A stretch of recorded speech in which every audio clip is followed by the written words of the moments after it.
इस वीडियो में मैं आपके साथ बेसिकली डिस्कस करने वाला हूँ एचएससी बोर्ड 2023 इसके रिजल्ट्स के बारे में। बेसिकली तो रिजल्ट तो उसको डिक्लेयर कर दिया गया 25 ऑफ मई को। एंड देन बच्चे अभी बेसिकली बहुत सारे बच्चे ऐसे हैं जो इनको कम मार्क्स मिला हुआ है और कुछ बच्चे फेल भी हो चुके हुए हैं। ठीक है, तो इस वीडियो में मैं बेसिकली आपके साथ डिस्कस करूंगा री exams, supplementary exams, class improvement और आइसोलेटेड एग्जाम्स फॉर्म के बारे में और उसके कंप्लीट प्रोसीजर उसके बारे में एंड आपके क्वेश्चंस के बारे में, जो कि मैंने अपने यूट्यूब के कमेंट सेक्शन से लिया हुआ है। तो दैट इज मीन्स यहाँ पे पूरे इस वीडियो में हम कंप्लीट डिटेल्स के बारे में डिस्कस करेंगे। आपने जितने भी क्वेश्चन पूछे हैं, यानी कि मैंने बेसिकली अपने यूट्यूब चैनल पे जो कमेंट सेक्शन था उसमें देखा कि 140 सिर्फ कमेंट आए हैं इसके रिगार्डिंग, और डिफरेंट टाइप्स के जो आपके कमेंट है उसमें। लेकिन इसमें बहुत सारे क्वेश्चन जो रिपीटेड है तो मैं उनको नहीं ले रहा हूँ। तो जो आपके क्वेश्चन मेन है जहाँ पे आपको डाउट आ सकता है, उसका आपको एक प्रॉपर आंसर चाहिए, तो उस बारे में आज मैं इस वीडियो में आपके साथ डिस्कस करूंगा। तो आई होप कि आप पूरा वीडियो देखोगे, समझोगे कि आपके जो भी डाउट है, ठीक है, वो क्लियर हो जाएंगे। जो नए बच्चे देखने वाले हैं या देख रहे हैं, ठीक है, तो उनके लिए भी यही वीडियो होगा, क्योंकि अगर आपके मन में कोई डाउट आता है तो आप मुझे कमेंट सेक्शन में कमेंट कर सकते हो। बट मोस्ट ऑफ द जितने भी डाउट है सब मैं यहाँ पे इस वीडियो में कवर करने वाला हूँ। ठीक है, तो फर्स्ट वन बच्चों लोग के माइंड में ये है कि री एग्जाम और सप्लीमेंट्री एग्जाम्स, राइट, या इम्प्रूवमेंट एग्जाम, आइसोलेटेड एग्जाम या रिपीटर्स एग्जाम जो होते हैं, ठीक है, इसके बारे में बच्चों को बहुत डाउट है। तो बेसिकली पहला तो डाउट ये है कि री एग्जाम और सप्लीमेंट्री एग्जाम्स कब दे सकते हैं हम, ठीक है, कब हम इसके लिए एलिजिबल होते हैं। आप जैसे देख सकते हो कि 25 ऑफ मई में, ठीक है, जो कि रिसेंटली अभी आपका जो रिजल्ट आया था, तो उसमें जो रिजल्ट थे बहुत सारे बच्चों को पास लिख के आया था। और बहुत सारे बच्चों को यहाँ पे आप देख सकते हो कि यू आर एलिजिबल या eligible for the re exam ऐसे लिख के आया है, राइट। तो यहाँ पे बेसिकली ये डाउट है कि बच्चों लोग को कि वो री एग्जाम के लिए एलिजिबल है या नहीं है। तो मैं आपको पहले बता दूं कि अगर आपके रिजल्ट्स में ये लिख के आ रहा है एलिजिबल फॉर री एग्जाम्स, तो दैट इज मीन्स आप लीगल तरीके से और महाराष्ट्र स्टेट बोर्ड के अकॉर्डिंग आप री एग्जाम दे सकते हो। ठीक है, अगर मैं आपको और बता दूं इस री एग्जाम्स के बारे में, कि बच्चों को डाउट आ रहा है कि सर मेरा 3 सब्जेक्ट है, 4 सब्जेक्ट है या 5 सब्जेक्ट्स है, तो वहाँ पे मैं फेल हो गया। बेसिकली मुझे कमेंट आया था कि सर मैं 4 सब्जेक्ट्स में फेल हूँ, क्या मैं री एग्जाम के लिए एलिजिबल हूँ। तो यहाँ पे ये जो डेटा देख रहे हो, ये रिसेंटली रिजल्ट जो आया था उसमें था ये।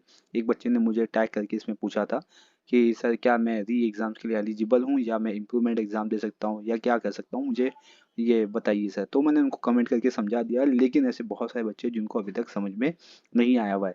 तो जैसे आप यहाँ पे देख सकते हो कि जो मैथ्स का जो पेपर था उसमें 11 मार्क्स है, ठीक है, और फिजिक्स में यहाँ पे 30 मार्क्स है, ठीक है, एंड केमिस्ट्री में यहाँ पे 33 मार्क्स है, एंड बायोलॉजी देख सकते हो आप, जिसमें सिर्फ 2 मार्क्स है। अगर मैं इसकी बात करूँ तो PCBM, ठीक है, PCBM यानी कि physics, chemistry, biology and mathematics, ये 4 सब्जेक्ट्स में ये बेचारा बच्चा फेल है। देखिए 4 सब्जेक्ट्स आप देख सकते हो, और इनका रीज़न था कि वो सडनली गांव चले गए थे और एग्ज़ाम से कुछ दिन पहले आओ, तो उन्होंने तैयारी की थी, जितनी भी तैयारी की थी वो उसके अकॉर्डिंग यहाँ पे मार्क्स है। तो क्या ये री एग्ज़ाम दे सकता है क्या? तो ऑब्वियसली दे सकता है, क्योंकि इनके रिजल्ट्स में लिख के आ रहा है कि ये री एग्ज़ाम के लिए एलिजिबल है, तो ये री एग्ज़ाम्स दे सकते हैं।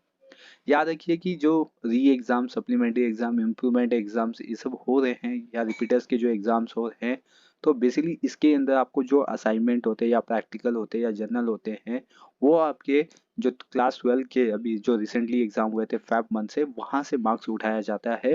ठीक है, आपको सिर्फ रिटन एग्जामिनेशन देना होता है, जो कि आपने मार्च मंथ में या फेब मार्च मंथ में दिया था। ठीक है, वहाँ से आपका जैसे भी रिटन टेस्ट होता है, सेम उसी तरीके से आपको जुलाई में आपको रिटर्न टेस्ट देना होता है, और जो भी आपके प्रैक्टिकल या जर्नल या असाइनमेंट के मार्क्स है वो वहाँ से कवर किया जाता है, राइट। तो ये री एग्ज़ाम और सप्लीमेंट्री एग्ज़ाम्स है। याद रखिए री एग्ज़ाम, सप्लीमेंट्री एग्ज़ाम्स और मैं रिपीटर्स की बात करूँ, तो ये 3 जो एग्ज़ाम्स है, री एग्ज़ाम, सप्लीमेंट्री एग्ज़ाम या रिपीटर्स, सबका मीनिंग एक ही है। आप री एग्ज़ाम या सप्लीमेंट्री एग्ज़ाम्स, ठीक है, इसमें तो बेसिकली आपको सब सब्जेक्ट देने होते हैं। लेकिन जब मैं अगर बात करता हूँ री एग्ज़ाम्स के बारे में, रिपीटर्स के बारे में, याद रखिए, ठीक है, तो रिपीटर्स में बेसिकली आपको क्या करना होता है कि आप कोई भी एक सब्जेक्ट सेलेक्ट कर सकते हो, यानी कि यहाँ पे रिपीटर्स के अंदर सेलेक्शंस अलाउ है, ठीक है। आप कोई भी एक सब्जेक्ट सेलेक्ट कर सकते हो जिसमें आपको मार्क्स इंप्रूवमेंट करना हो सकता है, ठीक है। रिपीटर्स के लिए बेसिकली याद रखिए आप इसमें सिलेक्शन कर सकते हो रिपीटर्स के लिए। री एग्जाम्स में आपको ये पूरा एग्जाम देना पड़ जाएगा, ठीक है। और सप्लीमेंट्री एग्जाम्स में भी जो बच्चे रिपीटर्स होते हैं वो एक सब्जेक्ट, दो सब्जेक्ट, तीन सब्जेक्ट, चार सब्जेक्ट, ऐसे पर्टिकुलर सब्जेक्ट्स में वो एग्जाम दे सकते हैं। जैसे बच्चे लोग मुझे कमेंट करते हैं कि सर क्या क्लास इंप्रूवमेंट पे मुझे या इम्प्रूवमेंट में मुझे क्या कितने एग्जाम देने पड़ेंगे, मतलब कितने सब्जेक्ट के एग्जाम देने पड़ेंगे, सब सब्जेक्ट सेलेक्ट करना पड़ेगा कि एक दो सब्जेक्ट में मैं दे सकता हूँ। तो बेसिकली क्लास इंप्रूवमेंट में कैसा होता है कि आपको ऑल सब्जेक्ट के जितने भी आपको सब्जेक्ट दिखाई दे रहे हैं, ये सब सब्जेक्ट के एग्जाम देने पड़ते हैं ताकि आपको इम्प्रूवमेंट करना होता है, ठीक है। इम्प्रूवमेंट में आप क्या कहते हो कि ये जो मार्क्स है उसको आपको इंक्रीज करना होता है, इसीलिए आपको सब सब्जेक्ट को चेंज करना पड़ता है, इसीलिए आपका ऑल सब्जेक्ट का एग्जाम क्लास इंप्रूवमेंट में होता है। रिपीटर्स के लिए आपको सब सब्जेक्ट सेलेक्ट करने होते हैं, आप एक सब्जेक्ट सेलेक्ट करो, दो सब्जेक्ट, ठीक है। तो उसके बेसिस पे यहाँ पे एग्जाम देना होता है। आई होप कि आपको रिपीटर्स और री एग्जाम क्लास इंप्रूवमेंट में डाउट नहीं रहेगा, ठीक है। जैसे मैं आपको बात कर रहा था रिपीटर्स, तो रिपीटर्स में आप कोई भी एक एग्जाम, एक सब्जेक्ट को सेलेक्ट कर सकते हो, ठीक है। तो ये रिपीटर्स का होगा। रिपीटर्स, री एग्जाम, क्लास इंप्रूवमेंट एग्जाम्स, ये सब आपके जुलाई मंथ में स्टार्ट होंगे। एंड नेक्स्ट थिंग इज जो एक नया एग्जाम, मतलब एक जो एग्जाम है, इसमें नया तो नहीं बोल सकते इसको, आइसोलेटेड एग्जाम, ठीक है। Isolated exam most of the बहुत ही कम बच्चे देते हैं। आइसोलेटेड एग्जाम्स में क्या होता है कि आप किसी एक सब्जेक्ट्स को रिप्लेस करके दूसरे सब्जेक्ट्स में एग्जाम दे सकते हैं। जैसे कि अगर मैथ्स है, यहाँ पे मैथ्स मुझे डिफिकल्ट होता है तो मैं मैथ्स के अगेंस्ट में, देखिए, इसको आइसोलेटेड करके मैं इकोनॉमिक के पेपर दे देता हूँ या ज्योग्राफी के पेपर दे देता हूँ या कोई अदर सब्जेक्ट के पेपर दे देता हूँ, लेकिन मैं मैथ्स नहीं दे पाऊंगा। मतलब मैथ्स के जो कॉन्सेप्ट है वो मुझे समझ में नहीं आते, तो मैं ये कहूँगा कि मैथ्स को स्कीप करके अब मैं जो एग्ज़ाम दूंगा आइसोलेटेड का, उसमें मैं मैथ्स सेलेक्ट नहीं करूँगा, उसमें मैथ्स के अगेंस्ट में कोई अदर सब्जेक्ट सेलेक्ट करूंगा, तो उसको मैं बोलूंगा आइसोलेटेड एग्जाम्स, ठीक है। तो बेसिकली बच्चों को डाउट है कि पर्टिकुलर सब्जेक्ट्स में कर सकते हैं कि और भी दो तीन सब्जेक्ट्स को कंसिडर कर सकते हैं, यानी कि कोई और भी सब्जेक्ट्स, एनी सब्जेक्ट्स, ठीक है। तो बेसिकली आप पर्टिकुलर सब्जेक्ट्स के बेसिस पे भी कर सकते हो या दो सब्जेक्ट को भी आप रिप्लेस कर सकते हो। आइसोलेटेड में क्या होता है ना कि आप सब्जेक्ट को रिप्लेस कर देते हो, राइट, किसी और सब्जेक्ट से जो आपको ईजी होता होगा। तो इसमें आप पर्टिकुलर सब्जेक्ट भी कर सकते हो या कोई अदर सब्जेक्ट को भी लेके कर सकते हो, राइट। चलिए, अभी ये जो क्लास इम्प्रूवमेंट है, राइट, या आपका रिपीटर्स है, री एग्जाम्स है, आइसोलेटेड है, तो बेसिकली इसके लिए एप्लीकेशन फॉर्म फिलिंग डेट कब है, ठीक है, कब से ये स्टार्ट होगा। तो बेसिकली मैंने प्रीवियस वीडियो में ही आपको बता दिया था कि जो आपका एप्लीकेशन फॉर्म है वो Maharashtra state board of secondary and higher secondary education Pune के थ्रू इसको डिक्लेयर कर दिया गया था, जो कि एक ऑफिशियल सर्कुलर्स में लेके आया गया था। आप यहाँ पे देख सकते हो, ये जो सर्कुलर है ये जो एग्जाम्स के बाद आए थे, यानी कि 26 को आया था।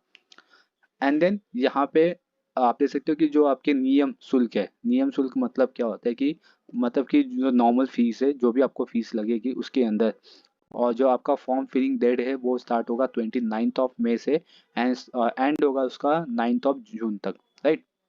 अगर आप ये डेट के अंदर फॉर्म फिल नहीं कर पाते, जैसे कि अगर सपोज करो कि अभी आप गांव में हो, ठीक है, तो दैट इज मीन्स आपको फिर मतलब आप 9 के बाद आओगे या 8 को आओगे, लेकिन 9 को आप फॉर्म फिल नहीं कर पाओगे, तो दैट टाइम आपको विलम्ब शुल्क से भी आप फॉर्म फिल कर सकते हो। विलम्ब शुल्क क्या होता है, मतलब लेट पेमेंट फीस होता है, ठीक है। अब लेट पेमेंट फीस का जो फॉर्म फिलिंग है वो 10 जून से स्टार्ट होकर 14 जून तक रहेगा, मतलब 5 दिन का आपको लेट पेमेंट दिया जा रहा है। याद रखिए जो इसका जो फीस होगा बेसिकली इस पूरे सर्कुलर के अंदर फीस मेंशन नहीं किया हुआ है, तो आप 1000 रुपीज से लेके चलिए, ठीक है। जो रिपीटर्स के होते हैं वो 1000 तक लेके चलिए, ठीक है। और जो क्लास इंप्रूवमेंट के हैं उसको भी 1000 या 1200 के आसपास लेके चलिए, इतना तो फीस होता ही होगा, ठीक है, मिनिमम। देखिए अभी जो इसके अंदर कम भी हो सकता है, ऐसे नहीं ज़्यादा ही होगा, ये मैं मैक्सिमम मिनिमम बता रहा हूँ, इससे ज़्यादा नहीं होगा, ठीक है।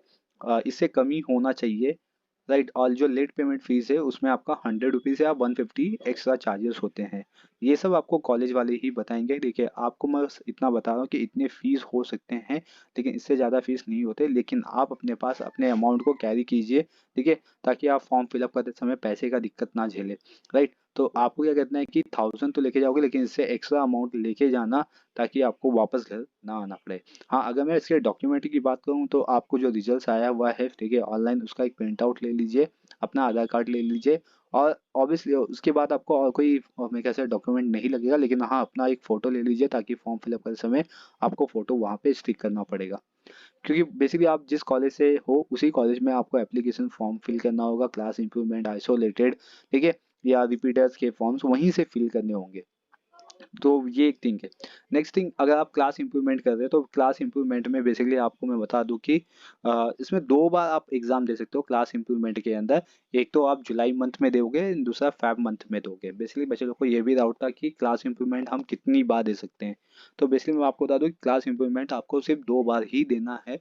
एक अभी जुलाई मंथ में दोगे और दूसरा आप जो फेब मंथ में एग्जाम्स होते हैं तब देना है।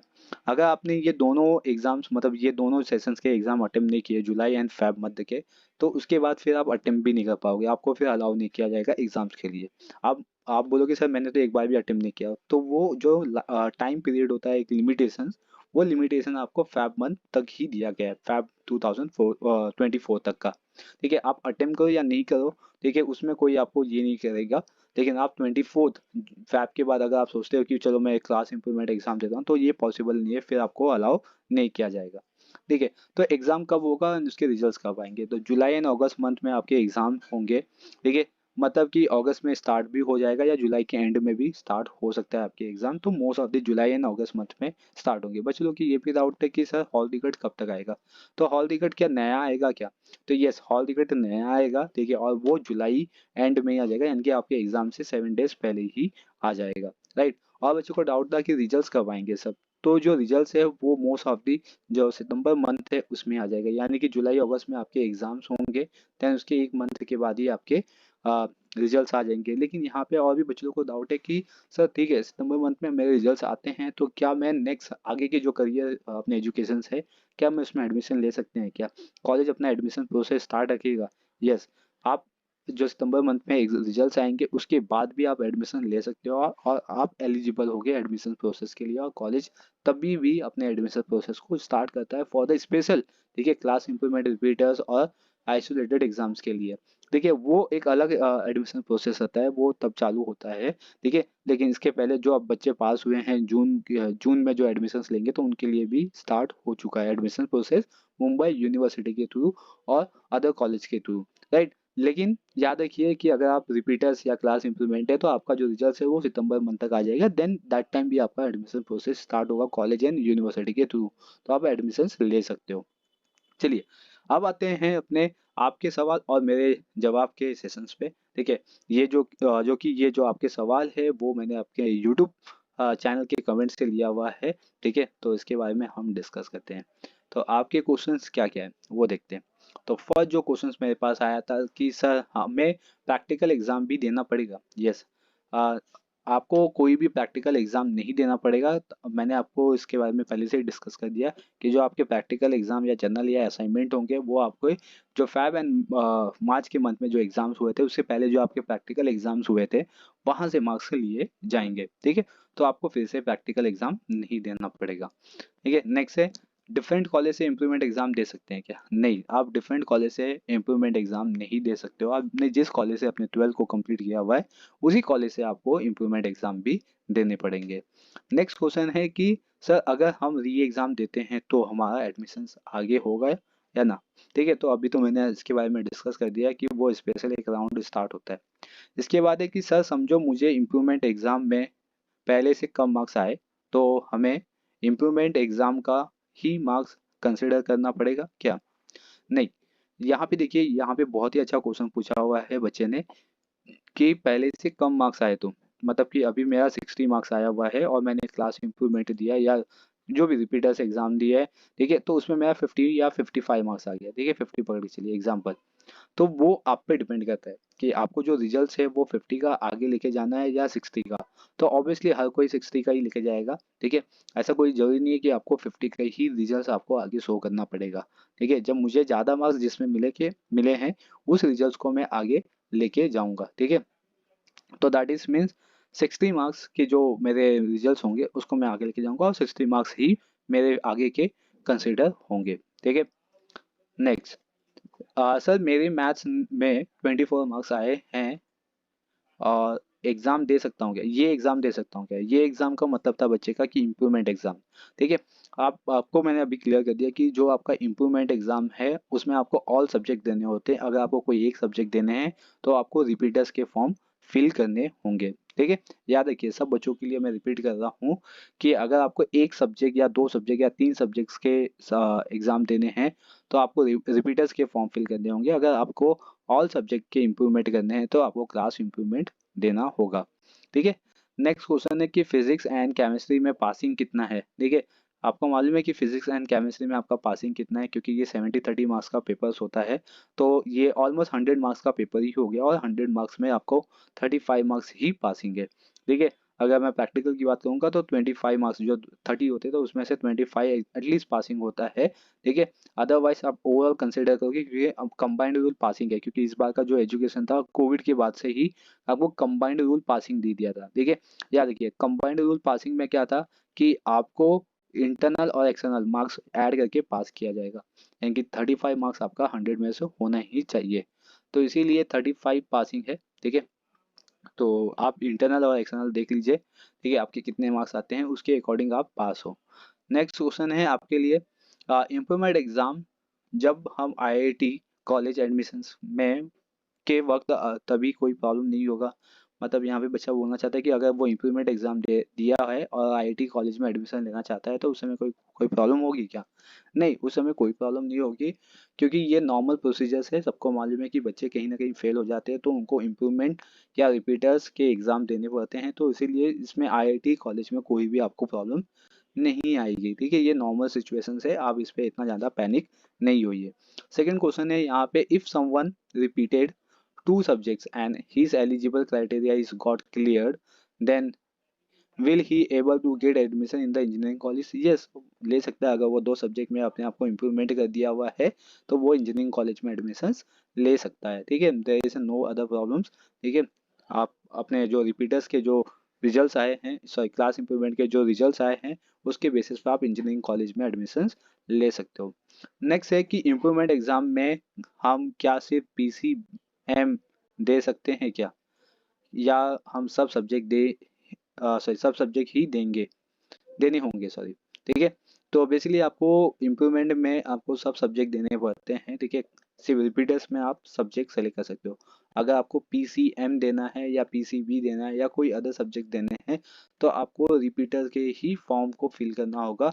अगर आप ऑल सब्जेक्ट्स में इम्प्रूवमेंट चाहते हो तो आपको फिर ऑल सब्जेक्ट का इम्प्रूवमेंट देना होगा। नेक्स्ट क्वेश्चन है, और ये इम्प्रूवमेंट एग्जाम है, मार्क्स या साल काउंट होगा? क्या कॉम्पिटिटिव एग्जाम की एलिजिबिलिटी क्राइटेरिया को मीट करना ही के किए करने के ही है?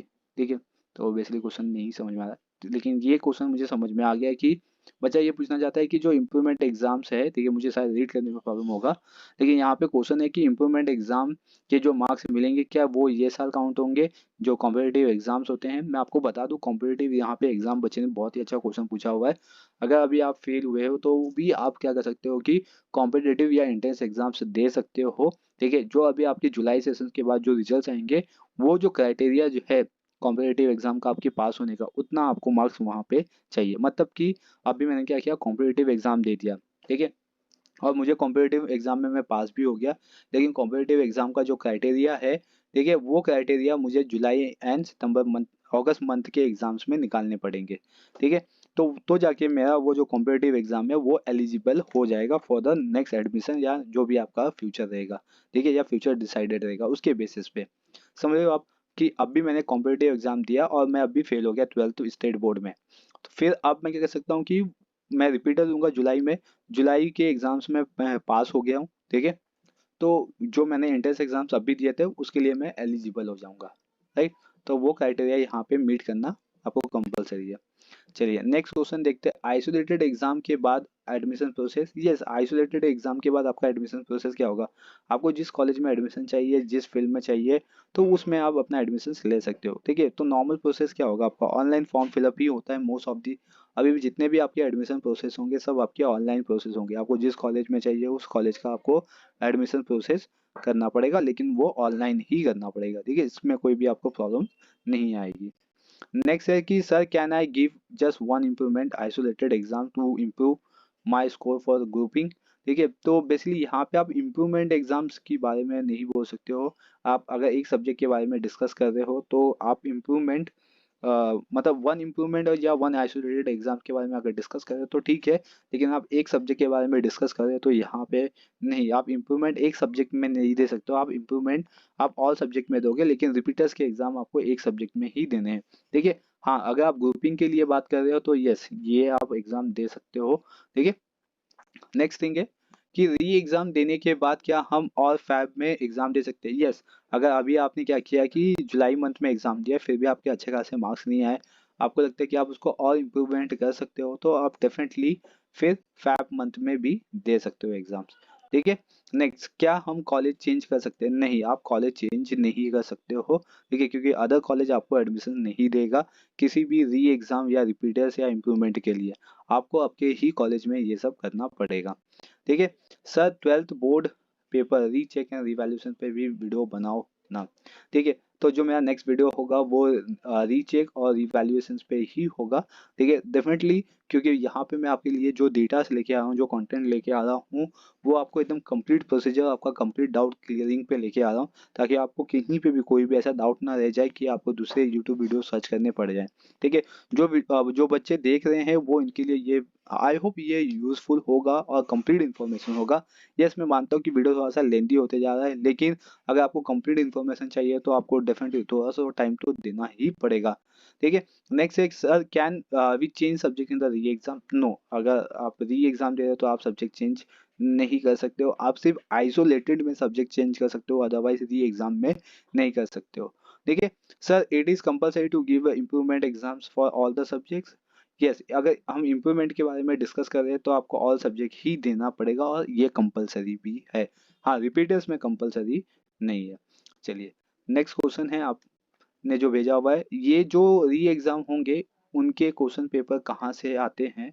मतलब अगर इस साल बोर्ड पेपर और प्रीवियस ईयर का पेपर पढ़ लिया तो पास हो सकते हैं क्या? देखिए, इसके बहुत कम चांसेस होते हैं अगर आपने इस ईयर और प्रीवियस ईयर के पेपर्स को पढ़ा तो। ठीक है, चांसेस बहुत कम होते हैं, मतलब कि आपकी सिर्फ 22, मैं यहाँ पे बोल सकता हूँ कि 20 to 30% ही चांसेस होते हैं पास होने के। ठीक है, तो मेरे ख्याल से आप रिस्क ना लीजिए। देखिए, क्योंकि मुझे भी मालूम है कि आपके पास टाइम कम है, 1 महीने का ही टाइम है। ठीक है, तो बहुत ही कम टाइम में इतना पढ़ाई करना मैं भी समझ सकता हूँ, लेकिन आपके पास अभी 1 मंथ का पूरा टाइम है। ठीक है, जून जुलाई बेसिक देखा जाए तो 2 महीने का टाइम है। अगर आपने अच्छे से पढ़ाई की, ठीक है, आपने फोकस किया, थोड़ा सा सीरियसनेस अपने अंदर लेके आए, तो फिर आप अच्छा खासा पास हो सकते हो। लेकिन यहाँ पे अभी आप प्रीवियस ईयर के पेपर और करंट ईयर के पेपर को भी यूज़ कर लीजिए, लेकिन आप 20 से 30% पास होने के चांसेस रखते हो। लेकिन आपको मैं ये बोलूँगा कि आप कोशिश कीजिए कि आप सिलेबस को कवर करें, ठीक है, सीरियसनेस से पढ़ाई करें। नेक्स्ट है भाई, जो 4 एग्ज़ाम फेल हो री एग्ज़ाम दे सकता है क्या? यस, आप दे सकते हो। अभी मैंने आपको स्टार्टिंग में ही बता दिया था कि जो आपके 4 सब्जेक्ट में या 5 सब्जेक्ट में हो, तो आप अगर आपके रिजल्ट्स में लिख के आता है कि आप री एग्ज़ाम दे सकते हो, तो डेफिनेटली आप री एग्ज़ाम दे सकते हो। Sir, can I take computer science in isolated? Yes, definitely आप कंप्यूटर साइंस ले सकते हो इन आइसोलेटेड एग्जाम्स। आपको एक सब्जेक्ट सेलेक्ट करना पड़ेगा कि आप किसके अगेंस्ट में ले रहे हो। ठीक है, तो वो जो आप फॉर्म फिल करोगे तब आपको कॉलेज वाले बताएंगे और आपसे पूछेंगे भी, तो आप अपने हिसाब से डिसाइड कर लीजिए। आप कंप्यूटर साइंस डेफिनेटली ले सकते हो आइसोलेटेड एग्जाम्स के अंदर। नेक्स्ट क्वेश्चन है, जिस सब्जेक्ट में कम है उसमें ही देना पड़ेगा? यस, अगर आप री एग्जाम या रिपीटर्स के बारे में डिस्कस कर रहे हो मेरे से, तो आपका जो कम मार्क्स आया है तो उसमें ही देना पड़ेगा। अगर आप मेरे से इम्प्रूवमेंट के बारे में बात करें तो आपको ऑल सब्जेक्ट देना पड़ेगा। ठीक है, तो आप अपने क्वेश्चन का आंसर आपको समझ में आ गया होगा, राइट? अगर इसके बियॉन्ड आपको कोई डाउट आता है तो डेफिनेटली आप मुझे कमेंट सेक्शंस में कमेंट करके पूछ सकते हो। मैं डेफिनेटली आपके लिए ऐसे ही वीडियो बनाऊंगा और इन्फॉर्मेटिव वीडियो बनाऊंगा। ठीक है, ताकि आपको समझ में आए कि आपकी जो डाउट है वो कहाँ पे है, और आपको आंसर मतलब जो क्लियरेंस है वो भी मैं आपको पूरा बताऊंगा। चलिए, इस वीडियो में बस इतना ही है। ठीक है, आई होप ये वीडियो आपके लिए यूज़फुल होगा और आप इस पे डेफिनेटली अप्लाई करोगे। जैसा मैंने आपको कहा कि रिपीटर्स जो बच्चे हैं वो किसी एक सब्जेक्ट को भी चूज़ कर सकते हो या 3 सब्जेक्ट को भी चूज़ कर सकते हो। इम्प्रूवमेंट सिर्फ ऑल सब्जेक्ट को ही चूज़ करके दिया जा सकता है, और आइसोलेटेड में आप सब्जेक्ट को रिप्लेस करके चेंज करके भी एग्ज़ाम दे सकते हो। ठीक है, आपका जो एप्लीकेशन फॉर्म है वो निकल चुका है, तो आप फॉर्म फिल करना स्टार्ट कर दिए, जो कि मंडे से, ठीक है, 29 मई से, राइट? अगर इसके बियॉन्ड अभी भी आपके पास टाइम है, अभी इसके बियॉन्ड आपको कोई डाउट है तो मोस्ट वेलकम, आप पूछ सकते हो। Thank you for watching.